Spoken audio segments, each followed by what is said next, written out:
Passion Foot Radio, tous les mardis, de 18h à 19h sur Radio Vague FM, 90.2 FM.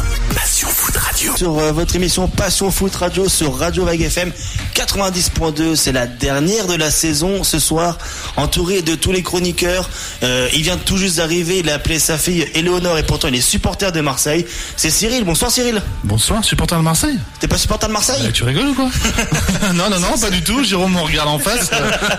Du tout. Supporter du football avant tout, voilà, déjà. C'est pour la petite boutade. Il est à côté de nous aussi, il est retraité tout court, mais sur le terrain il traîne encore un petit peu. C'est James, salut James. Salut tout le monde. Ça va? Ça va. Pas stressé pour la dernière, c'est bon? Non, ça va. Bon, on parlera un peu de l'USO et puis des transferts un peu records qu'ils font en ce moment. À côté de nous, lui a le maillot de Marseille par contre, mais il supporte Saint-Etienne. C'est Jérôme, salut Jérôme. Salut. Non, supporter Marseille. Ah non, mais Saint-Etienne j'aime bien, c'est l'époque de mes parents. Bon bah ça va. Voilà. Les poteaux carrés, j'en ai entendu parler. T'étais tout petit? Ouais, tout petit. Et notre invité du soir au district et directeur technique, c'est... Non, t'es quoi? Conseiller technique. Tu passeras directeur la saison prochaine, c'est ça? Pas encore. On l'a mis direct, on est comme ça. C'est Mickaël Marié. Bonsoir Mickaël. Bonsoir. Tu nous expliqueras ce que tu fais au district et puis tout le boulot que vous avez fait à faire pendant toute une saison en fait, c'est ça. D'accord. Voilà. Cyril, je te passe la main parce qu'on a une petite invitée. Oui, on a une invitée aussi, on a une invitée qui s'appelle, elle va se présenter elle-même d'ailleurs. Bonjour, je m'appelle Éléonore et j'ai 9 ans et donc je viens pour la dernière émission de la saison. Alors tu vas nous parler de quoi? Alors, j'ai l'impression d'être Jacques Martin là. Tu vas nous parler de quoi, Éléonore? Alors toi tu aimes un joueur plus précisément, on va en parler à 18h30 précise, mais dis-nous quel joueur tu veux nous parler. Je vais parler de Presnel Kimpembe. D'accord, Presnel Kimpembe. Eh ben ok, ça marche. Donc effectivement c'est la dernière émission de la saison, une émission très complète, très riche en enseignements. Donc ce que je vous propose c'est de faire un petit tour de table comme dirait l'autre, voilà, parcourir un peu les points forts des émissions et puis après ça sera au tour d'Éléonore et puis on sera avec Mickaël après. Jérôme. On a oublié Michel à la technique. Oui, bien sûr. Bonjour Michel. Bonjour à tous. Michel qui nous a suivi toute la saison, la première saison de Passion Foot Radio. On l'a fait aimer le football. Voilà, je me suis, oui. Parce qu'il connaissait pas forcément le foot et puis du coup je connaissais mais bon sans plus. Voilà, tu m'as demandé la règle du hors-jeu 3 fois déjà. On l'a embarqué dans nos périples. On va commencer par Jérôme parce que c'était un pari assez fou quand même de parler de Chevilly-Artenay comme limite un club professionnel. Vous avez commencé la saison avec Guillaume où on peut le dire, c'est unique en France d'avoir commenté un match à la radio, un match amical de 3e division départementale. Un dimanche après-midi. Donc les gens nous ont pris un peu pour des fous, mais voilà, c'est Passion Foot Radio. On laisse aussi la parole au petit club. Il n'y a pas de raison. Voilà. Et vous vous êtes lancé dans ce match-là. Expliquez-nous un petit peu avec Guillaume cette aventure. Ce match-là, on l'avait préparé depuis le mois de juillet. Quand on a commencé à faire la première émission, on avait Marius Trésor qui est venu, qui est pas venu sur la radio, mais qu'on a eu en direct au téléphone. On l'a préparé là et c'était le premier week-end de septembre, si je me souviens bien, une semaine avant la reprise, avec ton club, Guillaume, un club de 2e division départementale et FCAC de 3e division. Je pense qu'on s'est amusé. Au départ, j'étais un peu stressé parce que j'avais jamais fait ça, mais je pense que sur la tournure du match et puis les deux équipes que ça s'est bien passé sur le terrain et au niveau du résultat on n'en parle pas, c'est un match amical même si on a gagné, mais je vous dirai pas le score. Alors, avant juste de parler de ce match là, tu parlais de Marius Trésor, donc en avant-première on va dire peut-être un changement pour la saison 2. Vous savez que Franck Lostis est parti à Bourg-en-Bresse, avec je l'ai eu au téléphone cette semaine avec un beau challenge. Donc il n'est pas sûr d'être notre parrain la saison prochaine puisque c'est un nouveau club. Il sera peut-être pas disponible comme il l'était avec nous. Donc j'ai une roue de secours. Enfin, c'est une roue de secours si on peut appeler ça. Ça serait Marius Trésor. Donc il est prêt à être notre parrain carrément d'émission. Mais il a eu un petit voire un gros souci avec les intempéries du côté de Bordeaux où il a eu des gros ravages dans sa maison, donc il a pas trop la tête à ça, mais en tout cas ça sent bon quand même. Si Franck ne poursuit pas, on enchaînerait avec Marius Trésor. Voilà un petit bien. Oui, c'est pas mal, Marius Trésor, quand même. Voilà. Oui, c'est bien.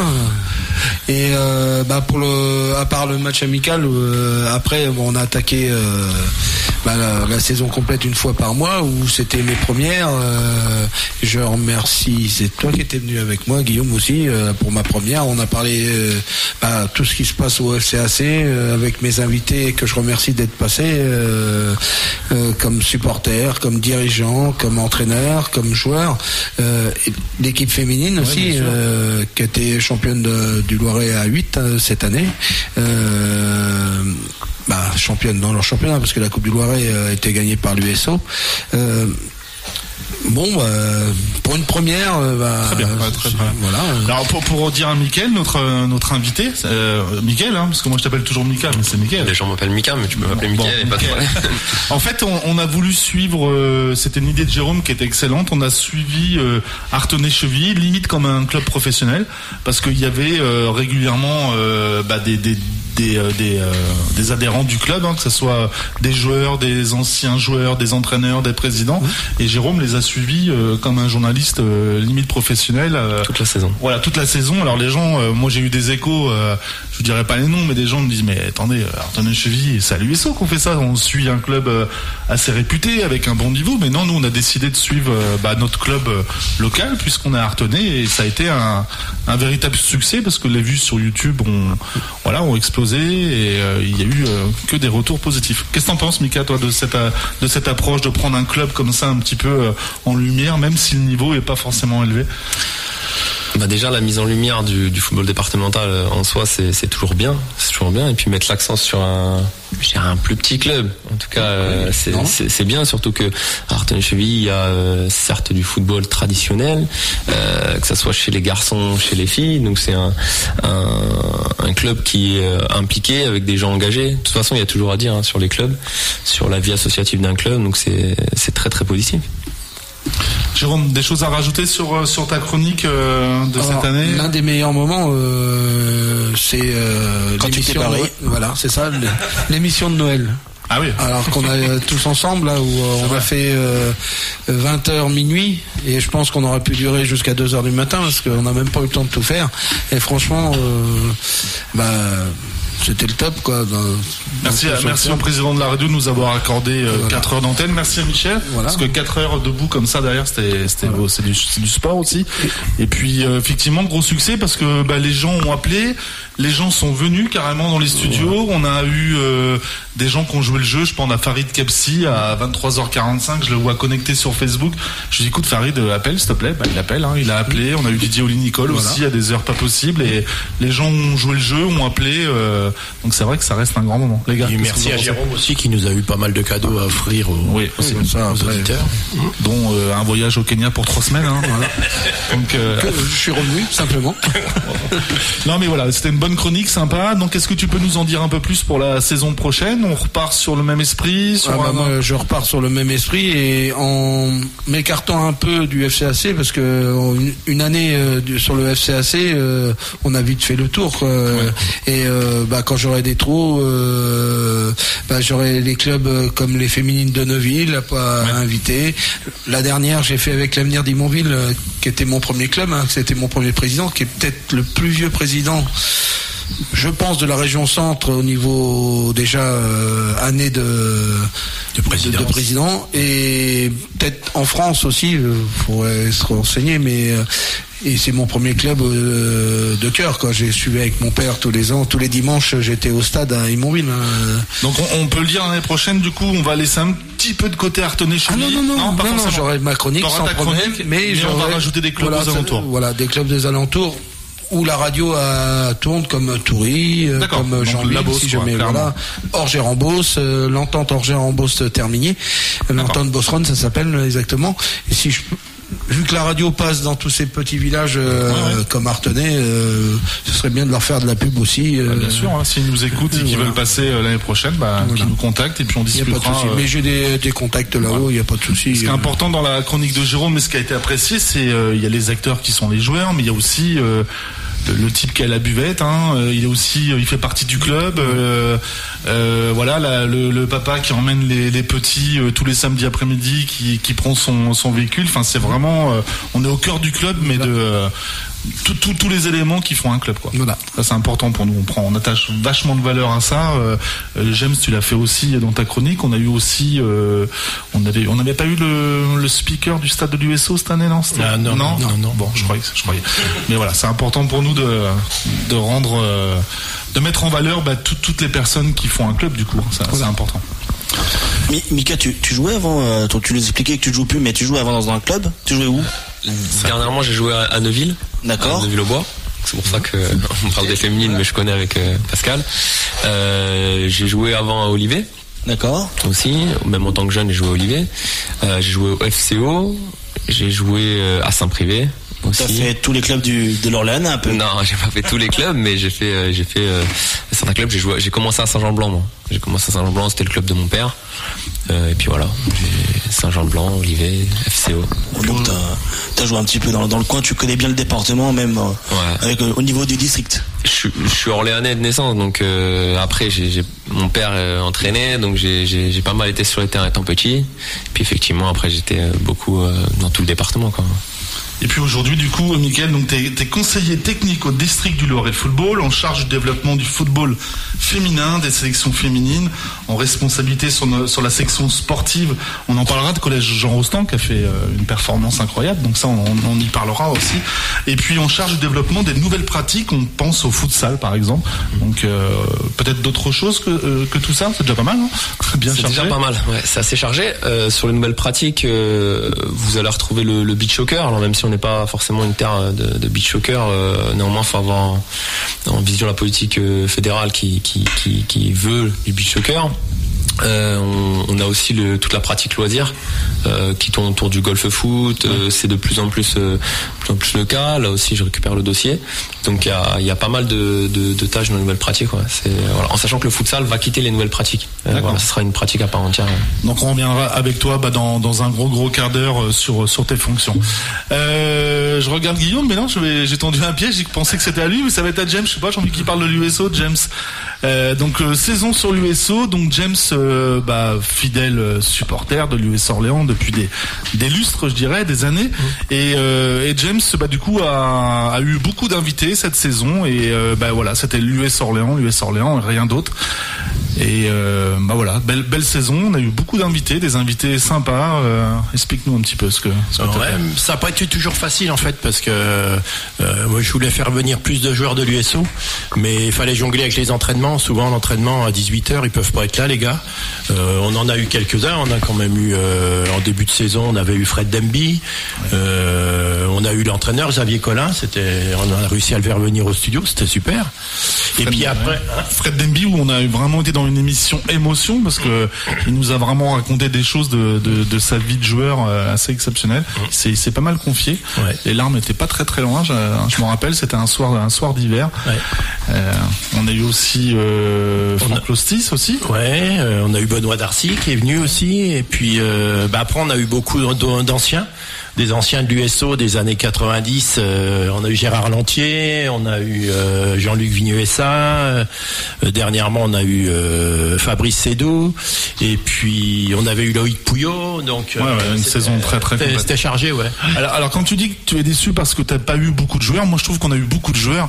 Il faut savoir qu'ils habitent du côté d'Orléans Sud, Saint-Cyr-en-Val. Saint-Cyr-en-Val, Artenay, c'est 1 heure. Hein. Ouais. C'est 1 heure. Et 1 heure de route pour passer dans une émission, c'est beaucoup, hein. Et les gars ont répondu présent. Hein. Ouais, mais le souci après, c'est qu'il y avait beaucoup d'entraînements le mardi après-midi. Ouais. Donc, mais là, on n'est pas, malheureusement, c'est pas, voilà, l'émission était de 18 à 19h, on maîtrise pas ça, mais je trouve que les joueurs ont répondu favorablement, étaient là à l'heure, et à 1 heure de route, c'est sympa. Ouais, c'est sympa, ils venaient et tout, c'est agréable, et puis on passe un bon moment avec eux, quoi. Ouais. Et cette saison, l'USO, alors tu connais mon avis, moi qui suis critique et sévère avec l'USO, mais qu'est-ce que tu as pensé de cette saison qui était quand même, l'ambition était de monter en Ligue 2, je me rappelle. On l'a vite étouffé cet objectif, mais c'était quand même de monter en Ligue 2. On a été déçus quand même, c'est sûr. Et ça finit milieu de tableau. Ouais, bah oui, mais en première partie, on est pratiquement dans la charrette à la fin des matchs allés, et puis on a enchaîné des bons matchs retour, et puis on finit assez fort, mais bon, on avait trop de retard sur les autres. Hein. On est quand même à plus de 15 points du podium, c'est énorme. Avec des défaites néanmoins très très courtes à chaque fois, souvent 1-0, pas plus, mais c'est une défaite, hein, évidemment. Ouais, c'était le problème du match aller, on se prenait un but et puis on revenait pas, c'était fini quoi. Donc ça reste une saison un peu décevante pour les supporters orléanais. Guillaume, toi aussi qui va souvent à l'US Orléans, c'est aussi un club que tu supportes. Qu'est-ce que tu as pensé de cette saison? Je partage le même avis que James, hein. C'était une saison mi-figue mi-raisin quoi. C'était comme tu le disais James, un match aller très décevant. Les résultats qui n'étaient pas forcément au rendez-vous, et puis seconde partie de saison où ils ont mis un coup de collier, ils ont commencé à remonter un peu au classement, puis à 5-6 journées de la fin, le suspense s'était tué avec 2 défaites de suite, et puis le spectre de la montée qui est parti quoi. Donc maintenant on va se tourner vers l'avenir, je pense, James, et puis avec le recrutement assez ambitieux de l'USO cette saison, on se demande s'il n'y a pas les Qataris qui sont arrivés au stade de la Source. Alors, avant de parler de ça, Mickaël, toi pareil, qu'est-ce que tu as pensé de cette saison? Est-ce que tu vas au stade de la Source régulièrement? Il a bonne, il envoie les fumigènes sur le terrain lui. Je l'ai pas vu dans les droguises. Hein. Alors cette saison c'était un petit peu particulier puisque moi j'intervenais à l'US Orléans avec Gilbert Zuncan sur les 17 ans nationaux cette saison. Donc j'étais impliqué et engagé avec eux. Qu'est-ce que tu faisais? J'étais adjoint de Gilbert tout simplement pour préparer en fait les diplômes supérieurs ensuite. Donc voilà, on se doit de préparer tout ça. Donc nous en tant que conseiller technique c'est difficile d'intervenir dans les clubs. Donc là c'était possible avec Gilbert. Donc c'était une vision un petit peu à l'intérieur du club, ça m'a permis de découvrir le club de l'intérieur, et on a toujours un avis extérieur quand on regarde de loin, mais quand on est à l'intérieur on se rend compte que c'est assez complexe quand même, et le sport de niveau est complexe, donc voilà. Après c'est sûr quand on débute une saison comme ça c'est difficile. Après néanmoins ils ont quand même très bien relevé la tête après le dernier match de décembre à Bourg-en-Bresse. Après il y a eu quand même des bons résultats, on voit quand même qu'il y a une dynamique positive avec derrière le coach, et j'ai de bon espoir avec le coach qu'il y a. Je pense que le coach on l'a, et il est bien là, et tout le monde a l'air d'être très satisfait de ce coach. Jérôme, le coach d'Orléans. Moi, sur le coach d'Orléans, j'avais déjà un bon point de vue. La chose qui m'a conforté dans pas mon idée, mais dans la chance qu'on peut avoir l'année prochaine, c'est vu que je suis stadier à l'USO, Monsieur Boutron, le président, nous a fait un samedi il y a un mois l'honneur de nous inviter pour nous remercier du travail qu'on fait bénévolement au club, tous les bénévoles, et Xavier était là, Monsieur Collin était là, Philippe était là, il y avait Farid Kepsi qui est parti. Non, il n'est pas parti. Il prend l'équipe nationale 3. Ah d'accord, je pensais qu'il était directeur technique. D'accord. À ce moment-là, on n'était pas au courant, mais on sentait qu'il y avait un truc qui allait se passer. On sentait. Il y avait même aussi, ça y est, j'ai perdu son nom, qui est défenseur central, qui était à Nancy avant, qui a fait une bonne saison cette année. Nicolas Sarruf. Sarruf, Nico qui était là, et il y avait d'autres joueurs qui étaient là, et on sentait que il se passait quelque chose. C'est-à-dire que il y avait un pressentiment, et là, le pressentiment avec tous les recrues qui arrivent, si la mayonnaise apprend, je pense qu'on peut voir quelque chose de très bien à l'USO cette année. Alors James, on va le laisser parler, le spécialiste de l'USO, recrue incroyable. Bon, après néanmoins c'est pas non plus des joueurs de Ligue 1 consignés, non. Mais des gros calibres de national. Et de toute façon, Xavier Collin, à la dernière conférence de presse, il avait dit de toute façon l'année prochaine on redémarre pas comme ça. Ce qu'il nous faut, c'est des joueurs d'expérience. On va réduire le groupe, on va mettre 18 joueurs, mais on va prendre des joueurs qui ont de l'expérience. Et là, c'est vraiment ce qui s'est passé, parce qu'on a un super recrutement. J'ai pris des notes parce que c'est long. C'est 36 recrues l'USO. On a Vincent Viau, le gardien qui va remplacer Franck Lostis. Oui. Donc 28 ans, gardien de but, meilleur gardien national l'année dernière. Alors par contre, Franck Lostis, on ne sait pas s'il va jouer en national 1 ou 2. Parce que le Bourg-Péronnas a été rejeté par la DNCG. D'accord. Donc on sait pas. On l'a su quand ça? Il y a 15 jours. Il y a 15 jours. Moi j'ai eu au téléphone, apparemment il était plutôt confiant. Ils ont fait appel, mais bon, pour l'instant ils recrutent pas parce qu'ils savent pas dans quelle division ils vont jouer. Donc, Alors Franck Lustig, comme on parle du gardien, alors lui il adorait Orléans, il aurait voulu prolonger avec Orléans, tout se passait bien, mais ils n'ont pas été forcément très bons négociateurs, on va dire. Et Bourg est arrivé avec un salaire un peu plus confortable, avec un projet où il était plus confiant. Puis il est parti en fait. Alors pour moi, j'ai des informations là-dessus au niveau du repas, c'est que quand l'USO remettait, Bourg-en-Bresse remettait au-dessus. C'est ça. Alors au bout de 3 fois, oui. Voilà. Bon, après ça fait partie du marché. Voilà. Après surprenant quand même parce que ça reste pour moi un des meilleurs gardiens du national. Et ouais, je pense que on pouvait perdre gros quand. Bon, Vincent Viau, j'espère. Je pense pas qu'on ait perdu aux chances. Enfin, on verra bien. Faut voir sur le terrain ce que ça va donner. Mais bon, c'était quand même le meilleur gardien national. Après, on a un arrière droit, Brandon Agounon, c'est pareil, il vient de Bourg-en-Bresse, donc c'était élu meilleur arrière droit de la saison, donc pour l'instant c'est pas mal. Adrien Dabas, un attaquant de Villefranche, 31 matchs, il a marqué 5 buts, 5 passes décisives. Après, on a Steve Solvay, un défenseur, 26 ans, de 7. Donc tout ça, c'est des joueurs de National 1 qui ont joué quand même. Après, moi je suis content parce que celui-là, je voulais absolument qu'on le laisse, c'est Grégory Berthier, de Chambly. C'est un super milieu de terrain, il a marqué 8 buts, 2 passes décisives. Il y a Johan Akassou aussi, attaquant de Chambly, qui vient de National 1 aussi. Et puis bon, là, je suis un petit peu plus perplexe, mais bon, on a Kevin Fortuné, qui vient de Châteauroux. Qui a joué à Lens. Qui a joué un peu au très haut niveau à Lens, ouais. Bon, après, 32 ans, on va voir ce que ça donne. J'espère que c'est quand même un... Et ça fait 2 saisons où il est moyen. Hein. Oui, ouais. Puis il a un peu une tête de cochon, mais bon. Après, on a un milieu de terrain. Lui, il a bien fini la saison aussi à Madalé à Saint-Brieuc. 7 buts et puis 5 passes décisives dans les 10 derniers matchs, c'est pas mal. Et puis après, on a un prêt d'un défenseur central de Strasbourg, Marvin Elimbi.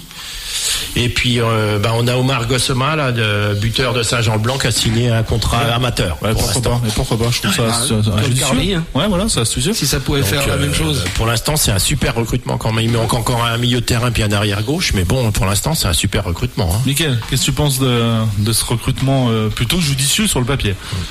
Déjà, fallait qu'ils recrutent parce qu'ils avaient plus beaucoup de joueurs sous contrat. donc fallait qu'ils recrutent. Ça a l'air judicieux, donc c'est bien. Après, ça sera sur le terrain que ça va bien se goupiller ou pas. Je leur souhaite bien entendu que ça se goupille bien, que le club puisse bien repartir sur la saison et puis respecter les objectifs qu'ils souhaitent. Je pense que ils souhaitent la montée la saison prochaine. C'est très clair avec un recrutement comme ça. Puis je pense qu'en début de saison, faut pas le louper non plus, même si ça va être dur parce que les joueurs ne se connaissent pas. Mais bon, les points pris dès le début de saison, ils sont plus à prendre. Hein. L'année dernière, on l'avait pas loupé. Hein. On est le seul club à avoir battu Laval. Laval, à l'aller. Après, faut que la mayonnaise apprenne, hein, parce que il y a beaucoup de changements. On aura toujours des critiques. Si on n'aurait pas recruté, on aurait dit mais il faut de la nouveauté. Bon, là on a de la nouveauté. Maintenant, mais le coach n'a pas changé. Le coach n'a pas changé. Lui, on sait qu'il a des valeurs. On l'a bien connu en tant que joueur. C'était quand même un sacré client sur le terrain. Hein. On n'oublie pas que Xavier Collin, c'est 300 matchs en Ligue 1. C'est pas rien. Donc, on est plutôt confiant. Juste une petite info, c'est qu'en National, la saison prochaine, il n'y a pas de match barrage pour monter en Ligue 2. C'est seulement les 2 premiers qui montent et 4 descentes de Ligue 2, il me semble. D'où l'importance de ne pas rater le début de saison. Exactement. Donc, ça fera une Ligue 2 à 18 clubs, une Ligue 1 à 18 clubs et une Nationale, je sais pas s'il passe, ça va encore, ça, je suis pas encore au courant. 18h24, les gars, ça avance très vite. La petite Éléonore Novant qui va faire sa première émission de radio, qui va nous parler de Presnel Kipembe. Et puis, avant, c'est Guillaume qui va nous parler de son football départemental, parce que tu as eu beaucoup de clubs, toi aussi. C'était une saison bien chargée. Oui, j'ai eu pas mal de clubs, comme le club d'Olivet, où Mickaël a joué. J'ai eu le club de Saint-Privé avec leur coach. J'ai eu le club de Saran quand les jeunes en Gambardella avaient des résultats vraiment honorables. J'ai eu mon club de Bonne-Corbeil. J'ai aidé aussi j'ai oublié ton prénom, Jérôme, pour le club d'Artenay. J'ai eu Alex Frémont qui était journaliste à France Bleu Orléans avant Noël. J'ai eu Marc Moffroy de la Ligue du Centre. Voilà, tous ces moments à apprendre des clubs et à faire connaître des clubs dans le département. Donc je pense que la liste la saison prochaine va s'allonger encore et encore. Et je je souhaite toujours de mettre en avant tout le monde, quoi. Alors félicitations aussi à toi, on se félicite, mais il le faut parce que à souligner, t'as pas eu un invité au téléphone, quoi. Non. À chaque fois, c'était une présence physique dans les studios. Donc on exige nous, notre jour, c'est le mardi à 18h. Comme toi, James. Alors toi, il y a eu des joueurs qui étaient très loin, des anciens joueurs, mais c'est tout le temps des invités. On s'était fixé cette règle-là, notre règle d'or d'avoir tout le temps des invités et si possible physiquement. Mais toi, t'as carton plein là-dessus, quoi. Ouais, parce que c'est pas que j'aime pas, mais je préfère avoir une personne en face de moi pour discuter. Au moins, on se regarde les yeux dans les yeux et on sait qu'on se ment pas. Donc, c'est aussi le but du jeu de cette émission, d'être sincère et d'être authentique pendant une heure derrière un micro pour faire une émission la plus belle possible, en fait. Bon, alors rendez-vous la saison prochaine, toi aussi, on change pas, pareil, les clubs locaux, comme James aussi, pareil, l'USO, on continuera à avoir des invités, toujours mardi 18h à 19h. Voilà, on aura peut-être plus Franck Lostis, qui était quand même un gars qu'on va regretter, je pense, parce que vraiment tout le temps le sourire, un vrai pro. On lui a demandé un cadeau pour Noël pour nos auditeurs. Il a joué le jeu sans problème. Moi, c'est vraiment une grosse déception qu'il parte, quoi. Mais bon, c'est le milieu du football, c'est comme ça. C'est un milieu qui est assez impitoyable. On le connaît. Donc Éléonore bientôt qui va passer. Elle est toute timide. Alors pour moi rapidement, le moment le plus fort c'était l'hommage à Bernard Tapie, clairement, qui est décédé il y a pas longtemps. On a réussi à avoir Bruno Germain, qui a été joueur sous Bernard Tapie. Donc c'était sympa. On a discuté avec lui. On l'avait fait ensemble, James, cette émission. On a eu Jacques Vendroux aussi. On a eu Jacques Vendroux. On a eu Roland Courbis en direct, et puis on a eu, alors là c'était assez surprenant, je sais pas si tu te rappelles, au téléphone, qui nous avait appelé un peu comme ça. Il voulait absolument participer à l'émission. On avait eu son garde du corps.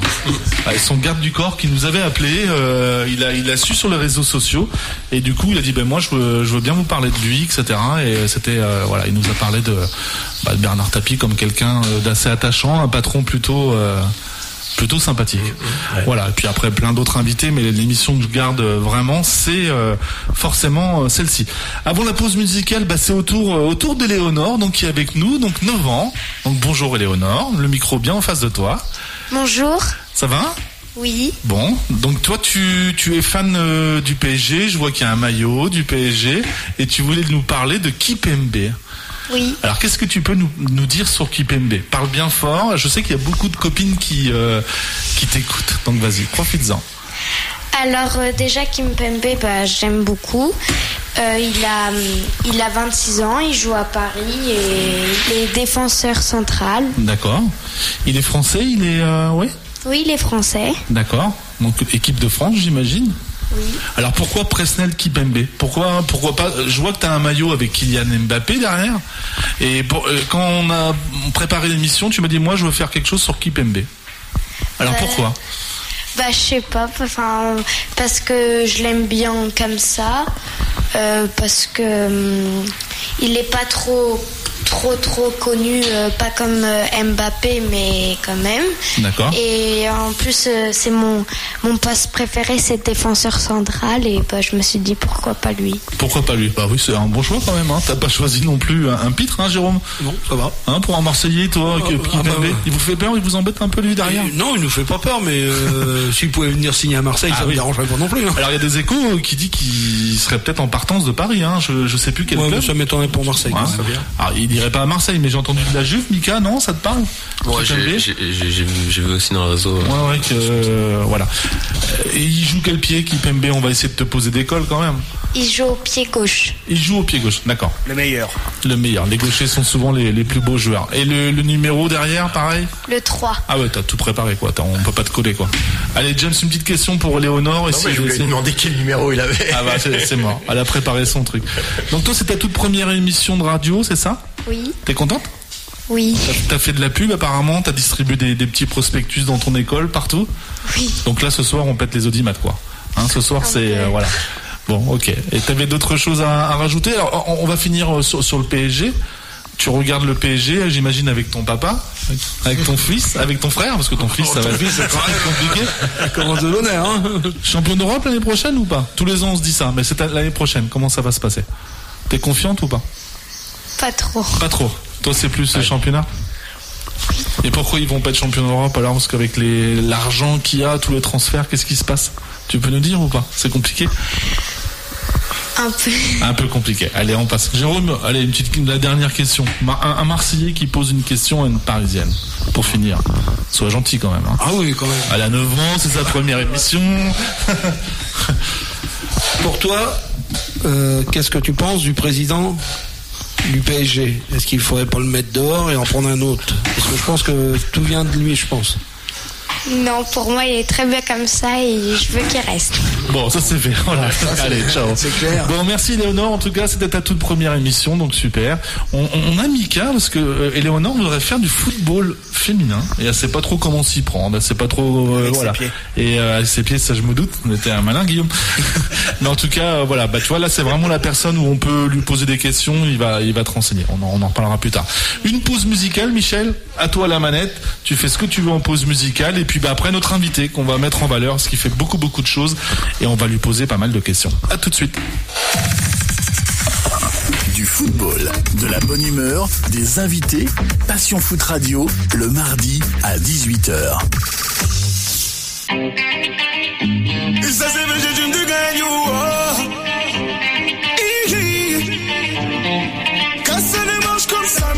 Samuel Mtiti, que ça démarche comme Samuel Mtiti, que ça démarche comme Samuel Mtiti, que ça démarche comme Samuel Mtiti. Et s'il y a trop, on peut toujours appeler Benjamin Mendy. Et s'il y a trop, on peut toujours appeler Benjamin Mendy. Ramenez la coupe à la maison.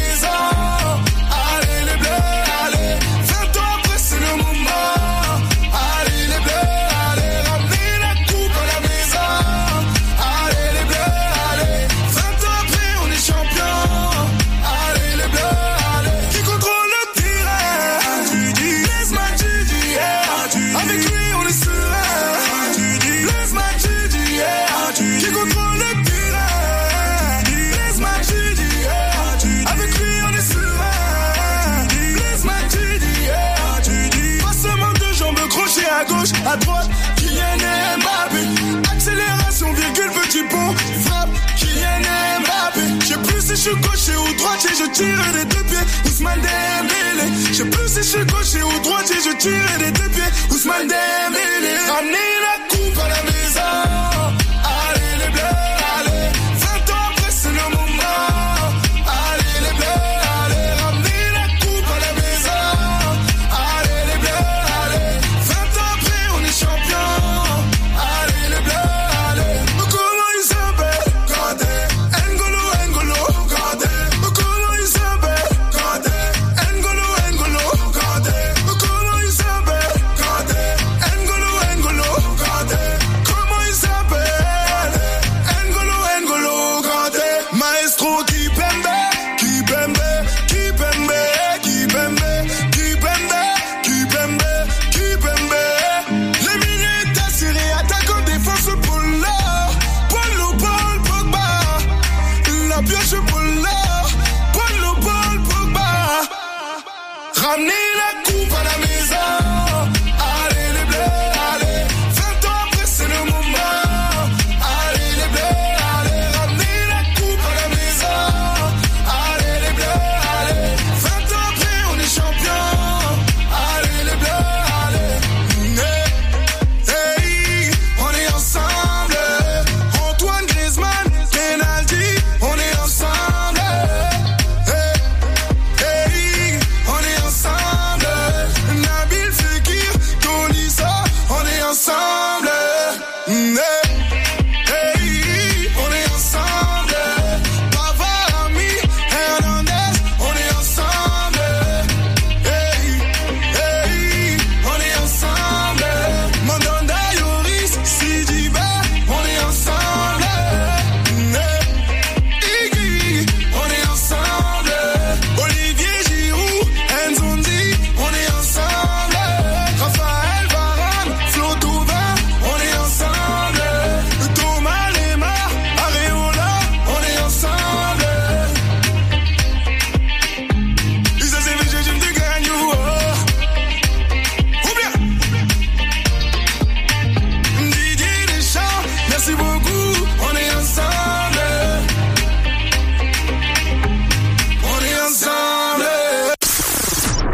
Passion Foot Radio, tous les mardis, de 18h à 19h sur Radio Vague FM, 90.2 FM. 18h35, dernière partie de l'émission et dernière émission de la saison. Guillaume, il voulait rajouter quelque chose. Ouais, juste avant de parler de Mika, j'ai une petite info mercato. La JA signe un joueur du FC Barcelone, Kees Ruiz. Ah ouais. Pour 3 ans, libre de tout contrat, il vient de rompre le Barça pour venir dans le Lyon. T'es content toi Auxerre en Ligue 1 Ah, je suis content. Ça sent bon, ça les déplacements. Ouais, je vais aller voir contre Strasbourg et contre Marseille, je pense. D'accord. Et bah, c'est les 2 premiers matchs, donc après je verrai s'il reste de l'argent, quoi. Je pense que c'est un joueur qui joue en 4 à Barcelone pour qu'il signe à Marseille à Auxerre. Ouais, pour signer à Marseille aussi. J'en ai pas trop entendu parler de ce genre-là, mais bon, écoute, il est à Paris. En tout cas, il a pris la formation, la rigueur de Barcelone, ça peut être pas mal. Tu referas ton cinéma là sur la pelouse d'Auxerre, là, la petite glissade. Ouais. Bah, s'il gagne la Ligue des Champions. Ouais. Pourquoi pas. Ouais, la Ligue des Champions, on en est loin quand même. Alors, dernière partie de l'émission, donc on est avec notre invité qui a répondu positivement. Ça faisait longtemps qu'on en discutait, et puis voilà, c'est aujourd'hui. Donc Mika Marie, donc première question, conseiller technique au district du Loiret de football. C'est quoi concrètement? Qu'est-ce que ça veut dire? Et qu'est-ce que tu fais quand tu as cette fonction? Alors conseiller technique sur le développement animation des pratiques pour ma part. D'accord. Donc c'est vraiment sur le développement de diverses pratiques. On en a parlé tout à l'heure, mais le football féminin, tout ce qui est nouvelles pratiques. Moi j'ai en charge aussi le projet de performance fédérale sur les sélections féminines. Donc sur les moins de 12 ans, moins de 13 ans, moins de 14 ans et moins de 15 ans. Donc sur le plan départemental. Voilà, donc après c'est l'accompagnement des clubs. Conseiller technique, c'est avant tout être au service des clubs. Donc alors, concrètement, quand tu dis que tu accompagnes les clubs, qu'est-ce que tu fais un club t'appelle par exemple ou alors les clubs, c'est vague pour nous. Alors pour organiser les clubs à peu près, sur le projet associatif, donner des axes d'amélioration ce projet associatif. Donc effectivement, on rencontre les clubs. Donc on est 3 conseillers techniques sur le département. Il y a Marc Moffroy que vous avez rencontré, qui m'en a parlé tout à l'heure. Il y a Florian Vincent aussi sur l'animation. Et puis moi, donc tout ce qui est nouvelles pratiques. Voilà. Donc l'accompagnement des clubs, c'est des rendez-vous avec les clubs, les présidents, les bureaux directeurs, les éducateurs aussi, pour pouvoir améliorer la vie du club sur le plan associatif, éducatif, sportif. Voilà, si on voit des axes d'amélioration, essayer de les aider et les aiguiller pour un objectif de structuration, voire de labellisation derrière. On parle de label là. Comment se porte le football féminin dans notre département du Loiret? On sait qu'on a une équipe phare là qui joue en 2e division. C'était compliqué pour eux cette saison, mais ça se maintient. Et comment ça se passe au niveau des jeunes, moins jeunes, le football féminin en termes de progression de licenciés, de résultats, comment ça fonctionne? Pour les féminines, on a une chance, c'est que ça a beaucoup augmenté l'effectif féminin, puisque c'était en plein développement, bien sûr. On a augmenté les effectifs, notamment chez les jeunes, jusqu'au Covid, avec en point de mire quand même la Coupe du Monde 2019 qui a eu lieu en France. Donc là, on a sur la saison suivante, on a passé les 2000 licenciés. 2000 licenciés. Voilà. Néanmoins, depuis, on est redescendu un petit peu. Là, on est autour des 2000 maintenant. On représente quasiment 10% des licenciés en tout, quand on prend les dirigeantes et les pratiquantes aujourd'hui. Par rapport à d'autres départements, 2000 c'est plutôt une bonne stat. Ça, on est un peu au fond, on est devant. Aujourd'hui, sur le plan national, on est 210 000, il me semble, quelque chose comme ça à peu près. Voilà, donc on n'est pas vraiment au top, mais bon, on est quand même sur le plan de la région, déjà on est bien. Voilà. Après, il faut relativiser aussi. Le Centre Val de Loire, c'est une petite ligue aussi de foot, mais on travaille à développer justement. C'est notre rôle. Guillaume, football féminin, des questions à poser à Mika? Oui, sur le football féminin, je vois que ça se développe depuis quelques années, comme tu le dis. Et alors, d'après toi, c'est quoi? C'est plus les jeunes qui arrivent dans le foot ou des personnes déjà adultes qui arrivent dans le département pour jouer? Sur les adultes? Ouais, enfin, est-ce que t'as plus de jeunes qui arrivent ou plus d'adultes qui arrivent, qui a des nouvelles licences? Non, c'est-à-dire que maintenant il y a des vocations. Avant, une fille qui faisait du foot, c'était un petit peu la fille dans le département qui était là. Moi, je sais que dans ma génération, je me rappelle encore des 3-4 filles qui étaient dans le département, qu'on côtoyait, qu'on voyait, c'était les footeuses, quoi. Aujourd'hui, c'est beaucoup plus, voilà, on le voit plus. Il y a des des équipes de filles, et je pense que ça fédère d'avoir des équipes de filles. Du coup, ça amène une certaine émulation au niveau des écoles, et donc des filles qui viennent, et voilà, ça crée des équipes de copines comme on peut retrouver partout, hein.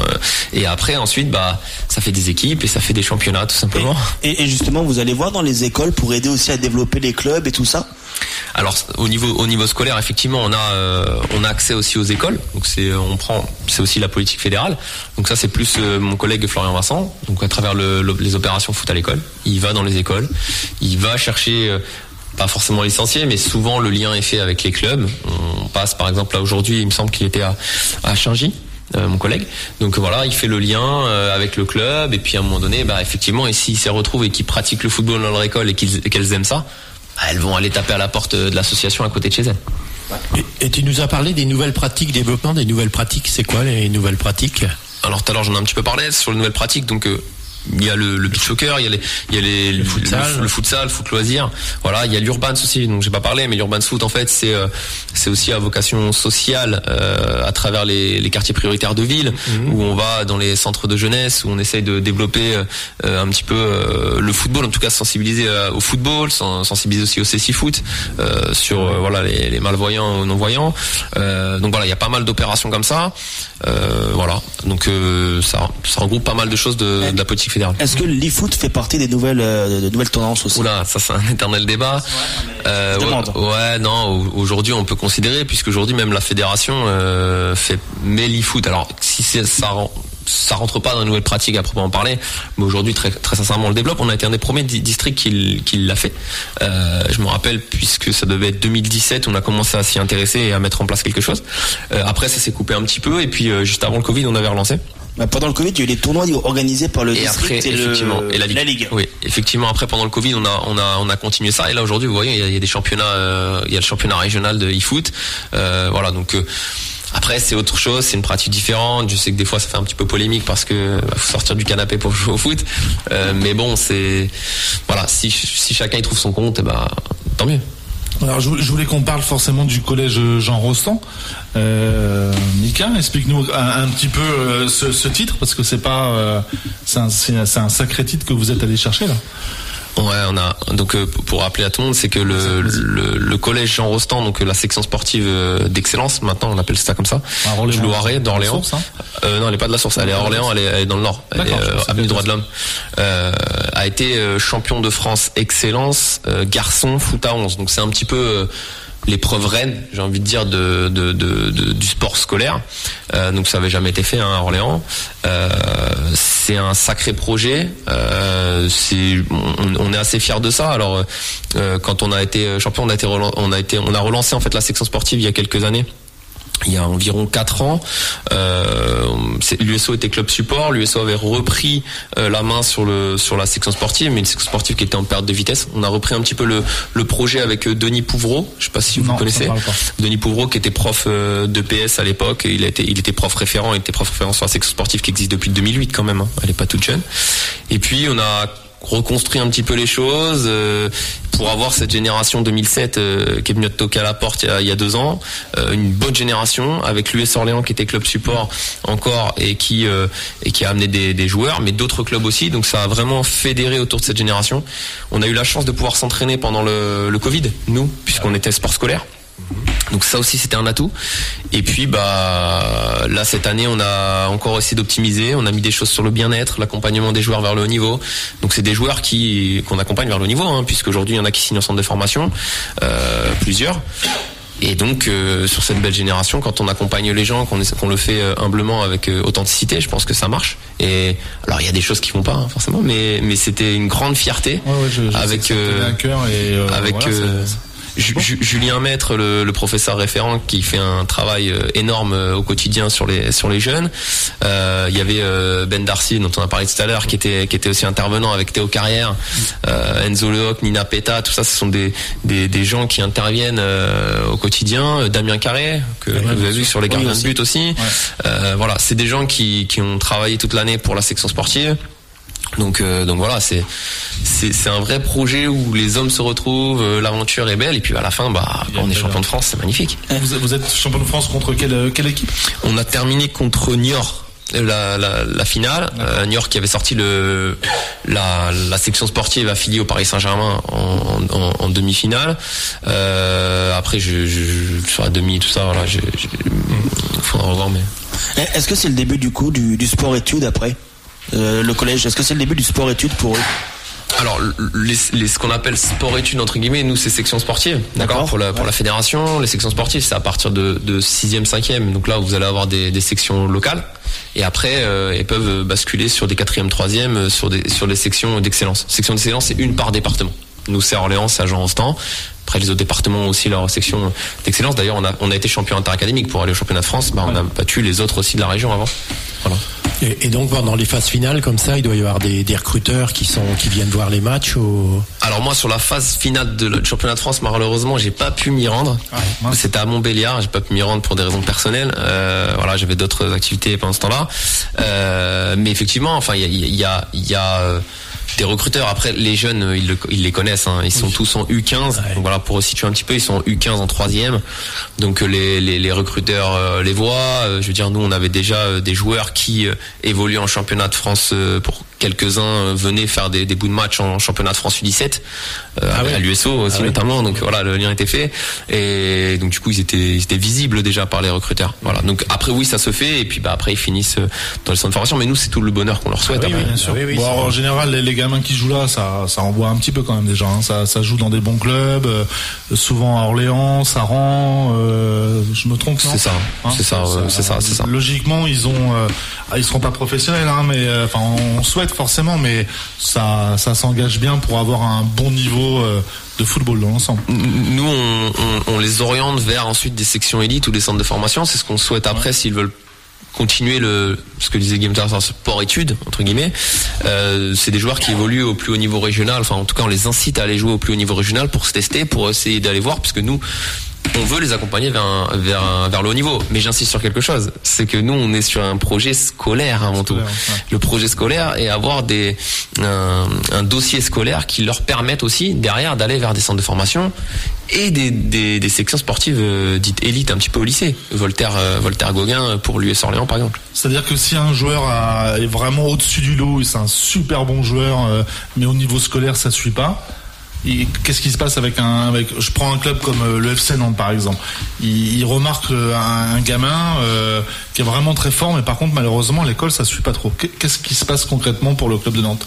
Ça avance. Ça faudra demander aux recruteurs, hein. Il y a Martial qui travaille. Dans l'ensemble. Non, mais dans l'ensemble, parce que aujourd'hui on dit oui, bon, si tu travailles à l'école, ça va le faire. Si tu travailles pas maintenant, il y a des résultats. Comment ça se passe? Non, pour parler concrètement du FC Nantes, puisqu'il y a un jeune qui a signé au FC Nantes, j'ai eu Martial plusieurs fois au téléphone. Ramsevic, non? Non, c'est Salifou qui a signé. Ramsevic, c'est le fils d'un de mes meilleurs amis. D'accord, ok. Non, c'est le petit, il est plus grand que moi, mais Salifou, qui a signé là-bas. Et du coup, j'ai eu Martial plusieurs fois au téléphone pour faire le suivi, notamment quand ça va pas très bien sur le plan biscolaire, sur le comportement, attachement principal au comportement quand même. Voilà. Sur l'aspect scolaire, c'est le plus, pour moi, c'est en tout cas le plus important sur lequel je suis le plus à cheval avec l'équipe pédagogique. Oui, parce que rentrer dans un centre de formation, c'est très bien, hein, mais d'être professionnel, c'est. Ah bah oui. Il y a une chance. Je sais plus, il y avait une stat d'ailleurs qui était sortie. Oui, il y a eu des stats là-dessus. C'est infime. Je connais plus exactement les chiffres, mais c'est infime. Après, c'est pour ça que nous, notre accompagnement, il est avant tout scolaire, la constitution du jeune. J'ai parlé tout à l'heure de bien-être. On a mis des sessions de bien-être en place pour que les jeunes aient une approche plus globale de leur pratique. Et je pense qu'après, ils deviennent un joueur de foot beaucoup plus complet. Et ils ont conscience d'eux-mêmes et ils peuvent mieux jouer au foot, mais aussi mieux appréhender d'autres facettes de l'activité. La stat, je crois que c'était sur l'équipe de France 16 ans, il y a 1% des joueurs qui seront professionnels. Je crois que c'était ça, de mémoire. C'est sorti il y a pas longtemps. L'équipe de France 16 ans quand même, hein, donc bon, bref, donc il faut travailler l'école. Après, peut-être que ça sera un petit peu moins vrai maintenant, parce qu'aujourd'hui, il y a beaucoup de suivi, la fédération fait quand même beaucoup de suivi par rapport aux équipes de France U16, U17, ainsi de suite. Jérôme, une question à poser, Mika? C'est-à-dire que si j'ai bien compris la chose, c'est que l'USO ne peut plus profiter de ces jeunes-là à cause de son centre de formation qui est fermé depuis la fin de l'année, la fin d'année du football.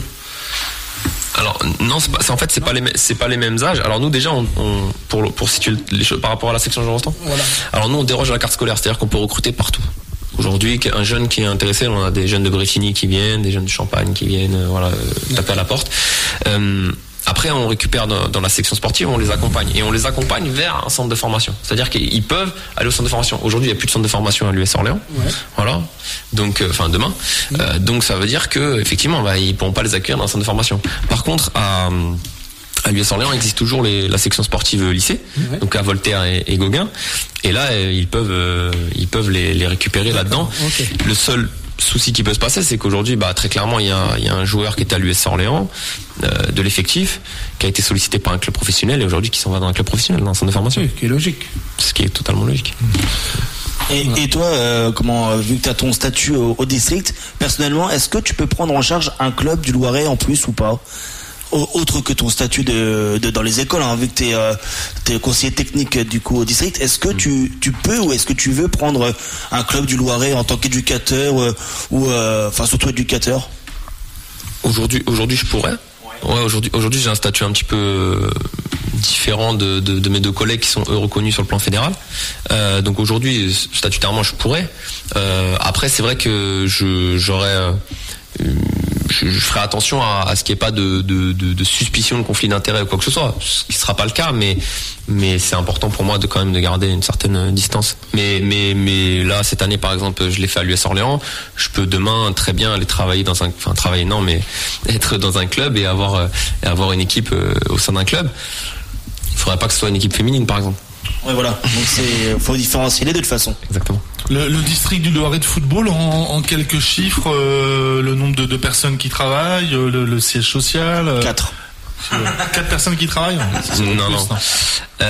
On est 7 salariés. Voilà. Après, il y a un comité directeur, le président Benoît Lenné qui est le président du comité directeur. Quelques chiffres, on a 20 000 licenciés environ. Voilà, donc. Ok. Voilà, je sais pas ce que... Est-ce qu'il y a des manifestations qui est prévues pour la rentrée ? Est-ce que vous allez organiser des choses ? Tu peux dire un petit peu en avant-première des choses qui n'ont pas été forcément dites ? Alors sur la rentrée, il y aura les journées de rentrée déjà qui ont lieu fin septembre voire début octobre. On a connu quand même des journées de rentrée ces dernières années qui étaient assez compliquées vu qu'on savait pas comment on allait rentrer, Covid, intra-club, inter-club, c'était assez compliqué. Là, on espère vraiment faire une rentrée qui soit des plus normales possibles, avec tout le monde, une vraie fête. Ça a été là, on a annulé la JND à cause du temps, parce que c'était la canicule et c'était le jour où il a fait très très chaud. La JND, c'est quoi ? C'est la Journée nationale des débutants. D'accord. Donc avec tous les jeunes, voilà, je sais plus 2000 et quelques. Ça se passe à Saran, c'est ça ? Là, ça se passe à Saran encore cette année, ouais. Et voilà, c'est une fête du foot, hein. Ouais. Donc malheureusement on a dû l'annuler. Par contre on a fait la fête du football féminin une semaine avant à Neuville et c'était une fête, c'est génial de retrouver tout le monde, de pouvoir fêter le football et être ensemble. Donc on espère pouvoir à la rentrée le faire autour des journées de rentrée, voilà. Jérôme ? Moi j'ai vu dans les journaux parce que je suis beaucoup sur la route par rapport à mon métier. J'ai vu que dans le Cher, ils font les finales comme ils se faisaient avant dans Réloir et dans le Loiret aussi, les finales de district. C'est-à-dire le champion, il y avait un champion de 3e division, un champion de 2e division, un champion de 4e division, un champion de 5e division. Pourquoi ça se fait plus dans le Loiret et est-ce que ça reviendra un jour ou pas ? J'ai pas compris la question. Chaque poule, le vainqueur de chaque poule, se rencontre en finale ou quart de finale par rapport aux poules.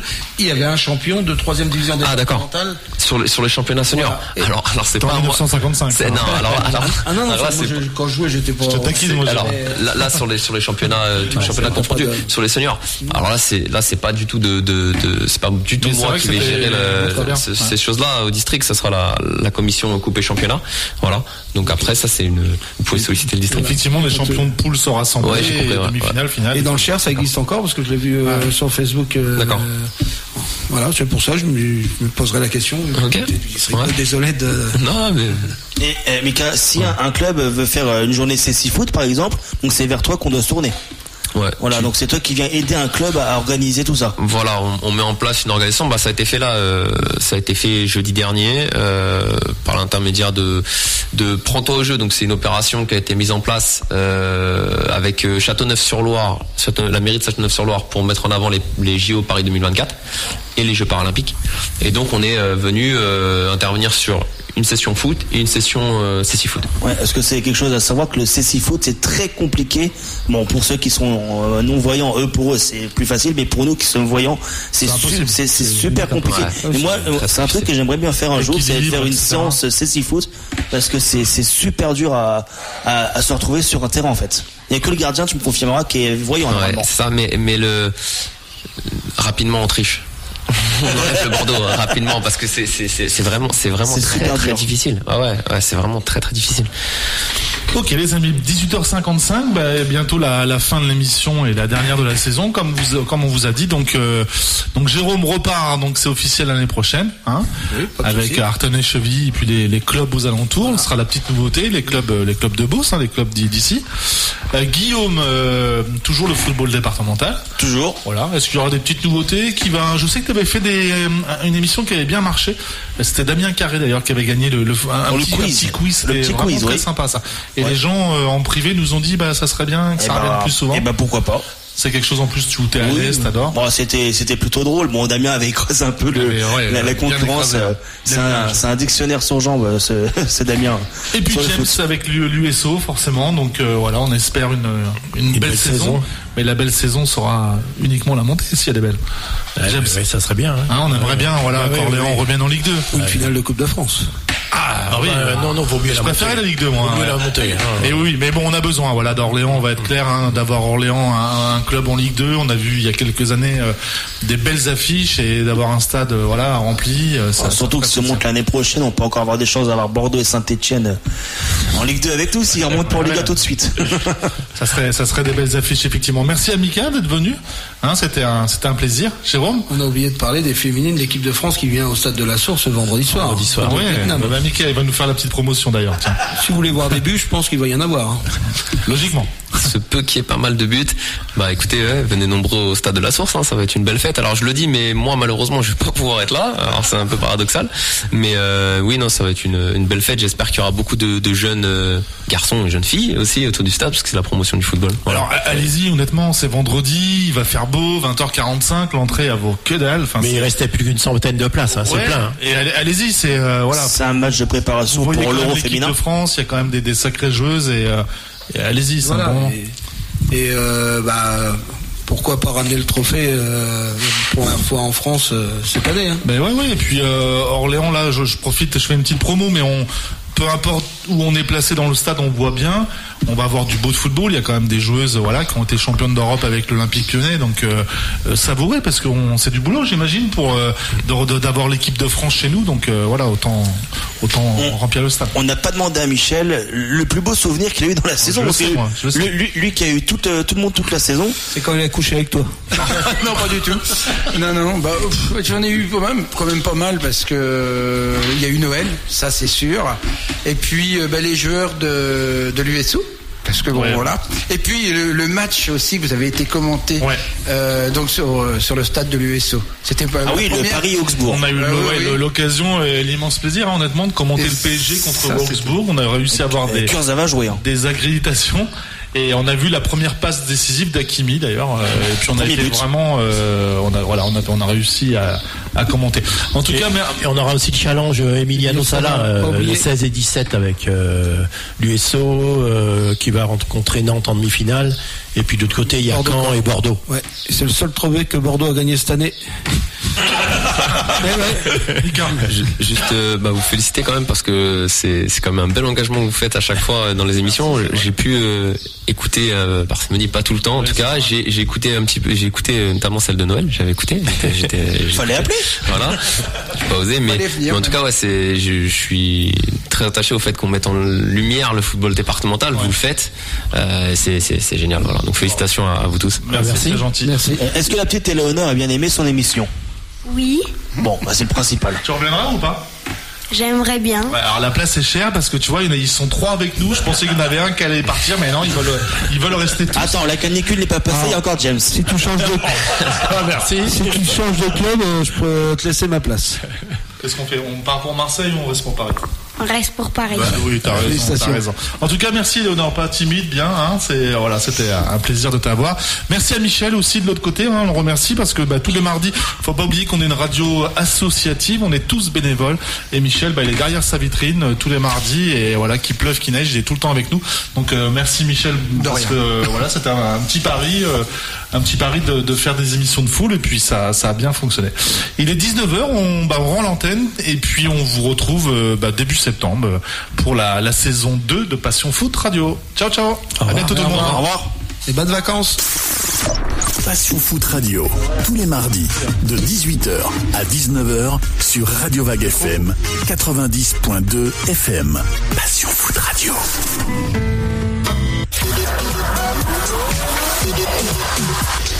Vous écoutez Vague FM. Vous écoutez Vague FM. Il est 19h.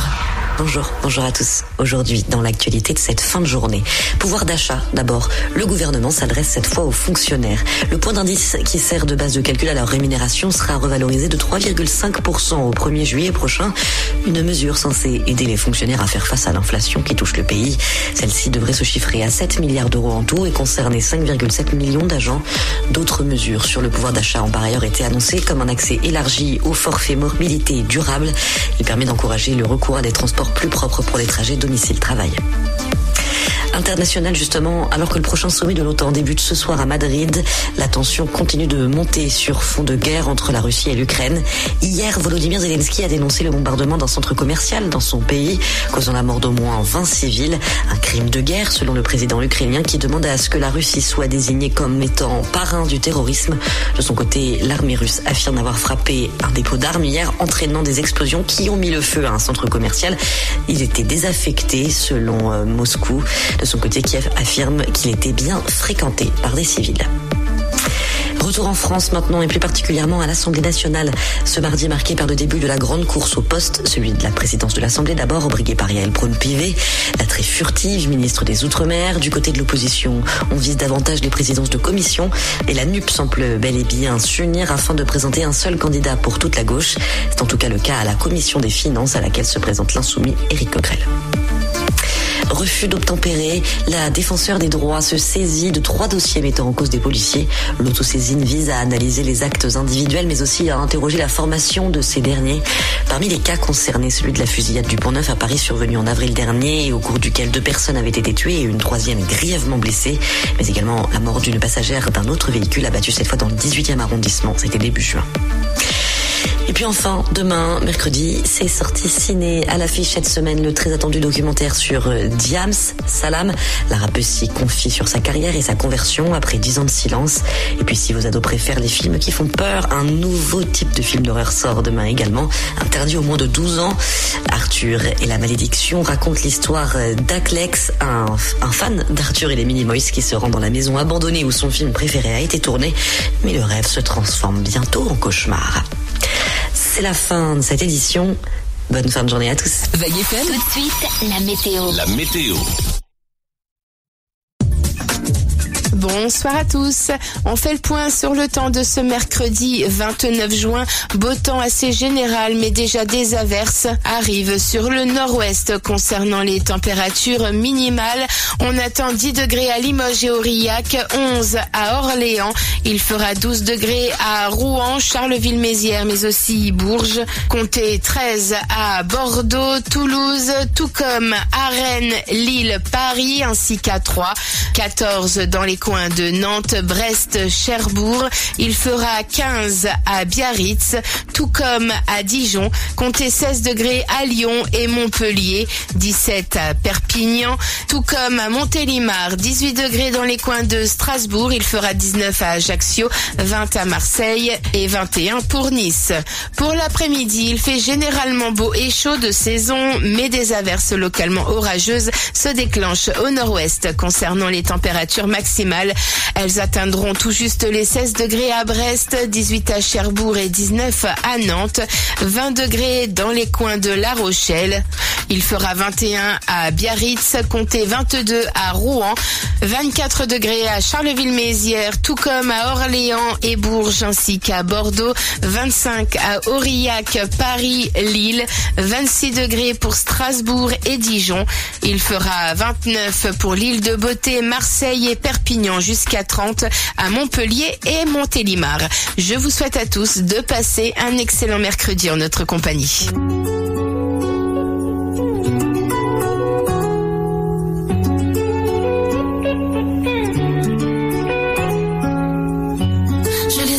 Nos souvenirs s'étendent dans un tendre écho, pour le meilleur et pour le pire, et c'est le pire qui l'emporte. J'ai cherché en vain l'équilibre, toi tu faisais valser l'accord. Tes mots sont comme des mélodies, mais tout ça me fort. Mon cœur est fatigué, ma tête est fatiguée, la douleur infligée, quand tu m'as affligé, chaque jour un peu plus abîmé.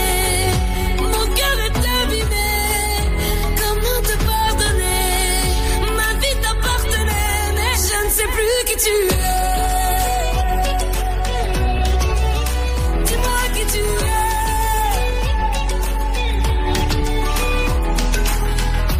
Je te les rends toutes et je t'aime. Dorénavant mon cœur est clos. Je t'offre un dernier requiem. Je t'aimais peut-être un peu trop. Il fallait que tu me perdes pour savoir tout ce que je vaux, et que tu fasses pleuvoir sur moi tes plus beaux mots.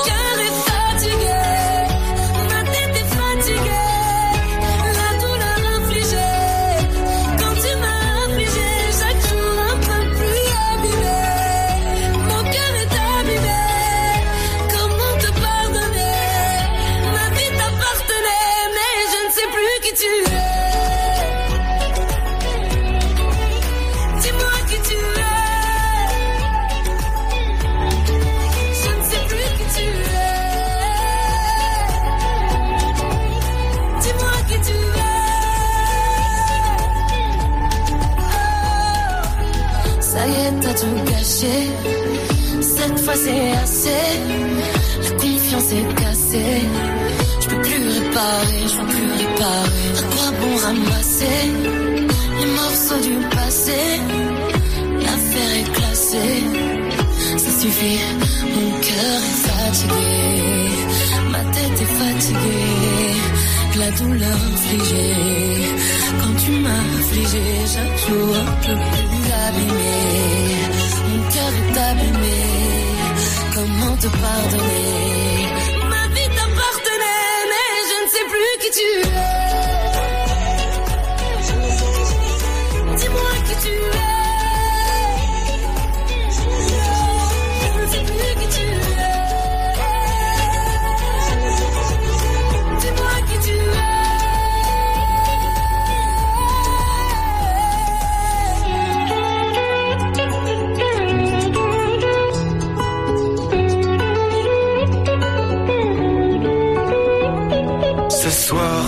Je n'avais pas sommeil, j'ai encore pris de la bouteille. Rien ne sera plus jamais pareil, les lendemains de veille.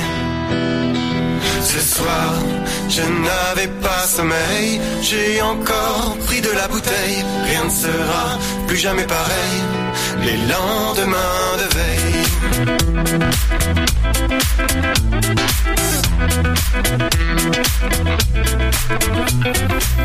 On a tendance à attendre que la chance nous tende une main pour la saisir.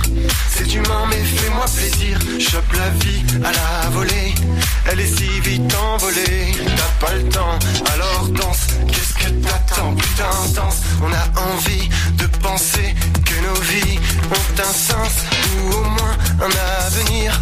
C'est humain mais fais-moi plaisir. Aime tes potes à en crever, qui seront si vite envolés. T'as pas le temps, alors danse. Qu'est-ce que t'attends, putain mais danse.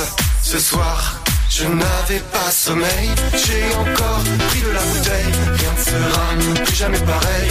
Les lendemains de veille. Ce soir, je n'avais pas sommeil. J'ai encore pris de la bouteille. Rien ne sera plus jamais pareil. Les lendemains de veille. La vie c'est comme une scène, mon ami. Tu joues l'amour ou la haine. Tu choisis ou tu peux jouer les deux. C'est permis, en vrai tu fais ce que tu veux. Et moi aussi, ne sois pas trop bon élève. Mon petit, où que deviendront tes rêves? À ton avis, ils finiront dans les couloirs de l'oubli, vers l'espoir et la mémoire. Et c'est fini.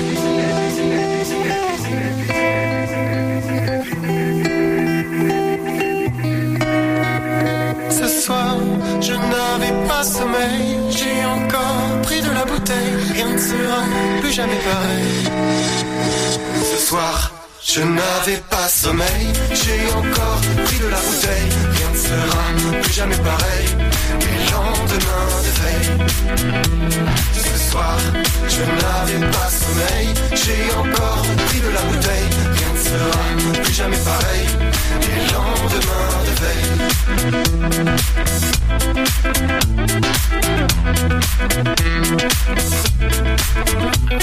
Ce soir, je n'avais pas sommeil. J'ai encore pris de la bouteille. Rien ne sera plus jamais pareil. Les lendemains de veille. Ce soir, je n'avais pas sommeil. J'ai encore pris de la bouteille. Rien ne sera plus jamais pareil. Les lendemains de veille. Vague FM, Vague FM. La radio pour tous. La radio pour tous.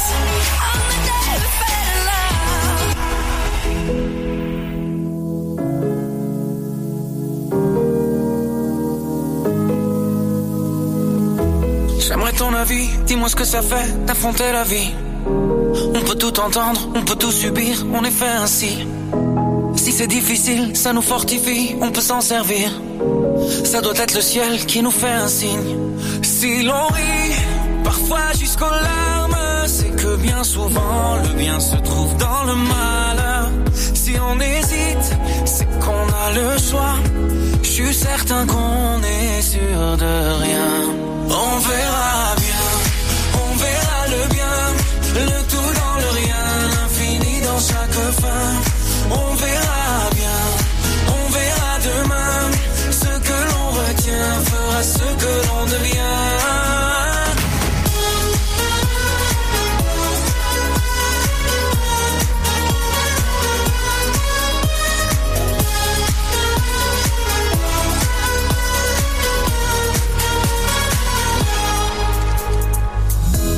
Le cœur est magique, il recoue ses blessures au fil doré. Cherche la lueur et insiste, t'es encore plus beau rafistolé. T'as l'impression qu'il t'affronte, rassure-toi ses plans sont parfaits. Je vois la vie comme un conte, où jamais le méchant peut triompher. C'est qu'un mauvais quart d'heure, au pire un quart d'année, ou un quart de vie, peu importe c'est bientôt terminé. La lumière est là, ferme les yeux pour mieux la voir. On verra le bien, le tout dans le rien, l'infini dans chaque fin. On verra demain, ce que l'on retient fera ce que l'on devient. On verra le bien, le tout dans le rien, l'infini dans chaque fin. On verra demain, ce que l'on retient fera ce que l'on devient.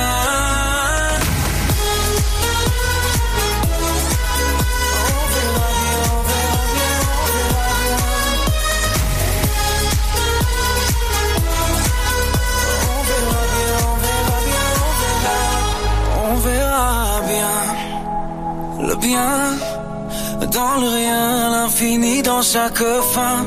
On verra demain, ce que l'on retient fera ce que l'on devient.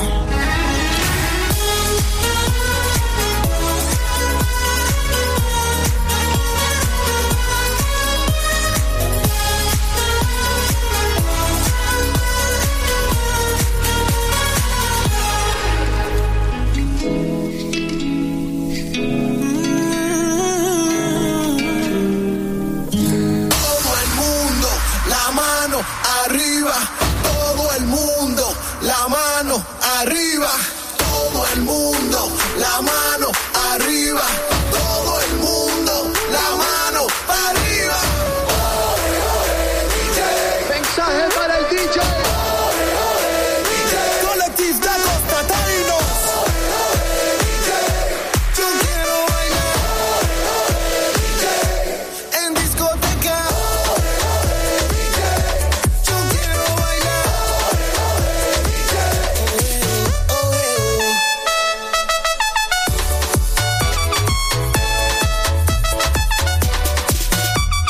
Vamos, vamos, con las manos.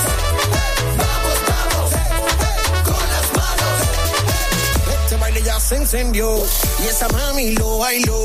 Mira cómo baila, mira cómo goza, que ya la pista encendió. DJ, por favor, dámelo, dámelo. Qué calor, eso quiero, dale ritmo. Todo el mundo, la mano arriba.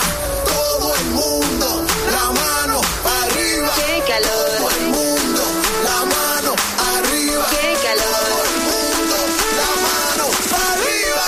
Ole, ole, DJ. Yo quiero bailar. Ole, ole, DJ. En discoteca. Ole, ole, DJ. Yo quiero bailar. Ole, ole, DJ.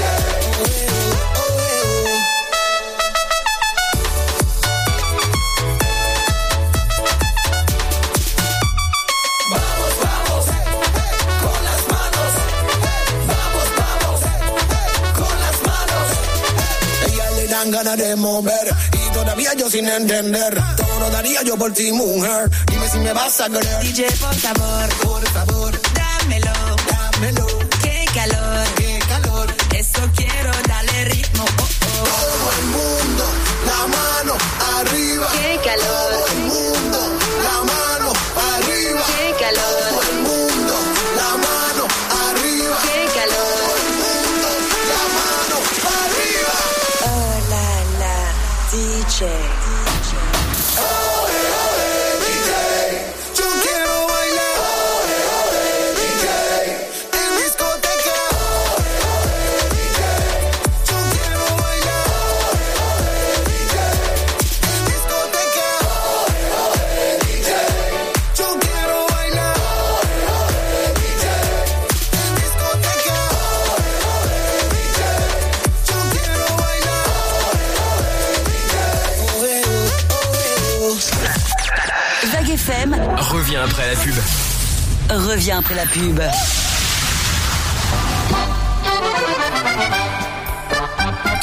Une envie de danser? Eh bien, rendez-vous à la guinguette d'Ingré le 3 juillet. Cette guinguette sera animée par Mélodie. Cela se passe au parc de Bel-Air de 15h à 20h. Alors rendez-vous à la guinguette d'Ingré le 3 juillet.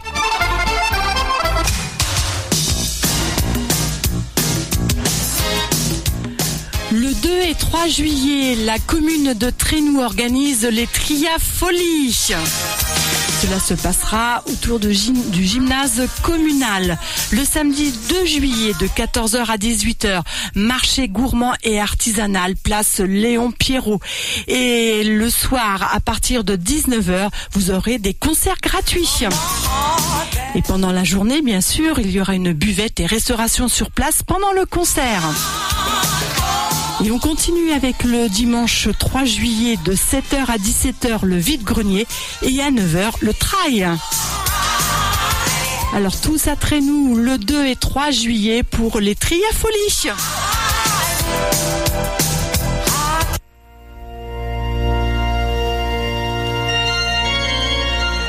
Bienvenue au labyrinthe de Beaugency. Venez vous perdre dans ce dédale d'allées. Parcours ludique, énigmes à résoudre pour petits et grands, afin de trouver la clé magique. Et pour la joie des enfants, le grand parcours aventure gonflable, ouvert 7 jours sur 7, du 8 juillet au 28 août. Et pour les intrépides, tous les mercredis et samedis soirs, le labyrinthe hanté à partir de 21h. Le labyrinthe devient le royaume des fantômes et des épouvantes.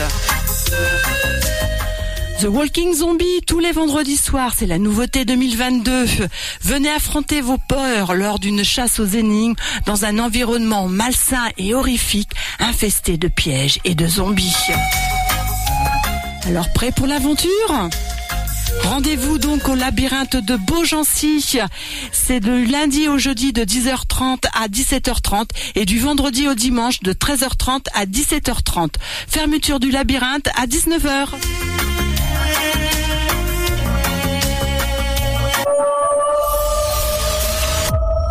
Le retour de la musique. Le retour de la musique sur Vague FM. Vague FM.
Wrap me up in diamonds, cover me in gold, but nothing they could buy me made my heart whole. I'd given up on romance, then I found you. Ain't it crazy what love can do? Crazy what love can do. Can someone tell me what is happening to me? You're my oxygen, now I can find breathe. Didn't care for anyone until it was you. Ain't it crazy what love can do? Crazy what love can do. Da da da da da da da da da.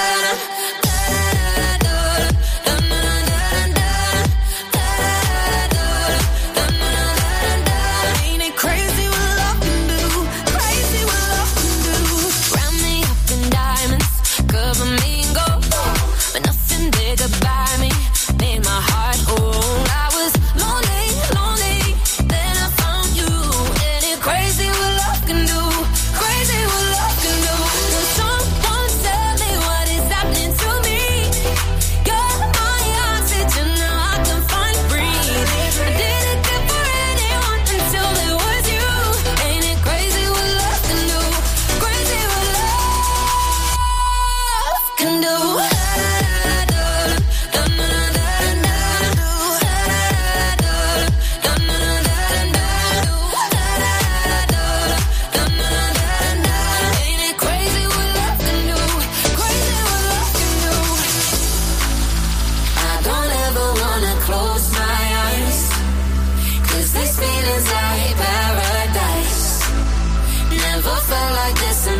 Toury. C'est sur le 92. C'est sûr, le 92.